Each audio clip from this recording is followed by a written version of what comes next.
Je suis David Perrin. Avant de me lancer dans l'aventure HWQ, j'ai travaillé 10 ans dans un bureau d'études à concevoir des machines spéciales pour l'industrie automobile, puis 7 ans dans l'immobilier à réaliser des appartements à Épinal dans un but locatif.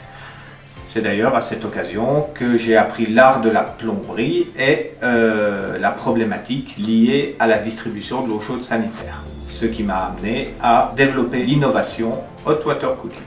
Le problème, nous le connaissons tous, c'est lorsque nous attendons de l'eau chaude au robinet. Déjà, on attend l'eau chaude longtemps et on gaspille non seulement de l'eau, mais de l'énergie. Et tout ça, ça a un coût pour l'environnement et pour notre porte-monnaie. Si on prend l'exemple d'un immeuble d'habitation de 25 appartements, c'est environ 3 000 € de perte de distribution. La solution HWQ a un principe qui consiste à faire circuler l'eau chaude très rapidement de la source à l'utilisateur à chaque fois qu'il y a un besoin. Donc le procédé utilisé est une pompe motorisée qui est placée à proximité de la réserve d'eau chaude qui à chaque utilisation se met en route pour injecter le fluide dans un tuyau qui est de très petite section, qui est de l'ordre de 3 mm de diamètre et qui le conduira jusqu'au robinet à près de 100 km/h. C'est une pression d'environ 250 bars. Et on est capable de desservir confortablement des distances éloignées de plus de 50 mètres de la source d'eau chaude.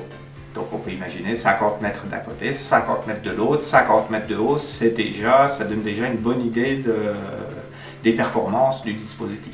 Le dispositif prévient aussi de tout dépôt de biofilm dans le tuyau qui est à l'origine de la prolifération des bactéries. Donc ce procédé présente aussi moins de risques bactériologiques. Donc les hôpitaux, les EHPAD sont particulièrement attentifs à cette problématique.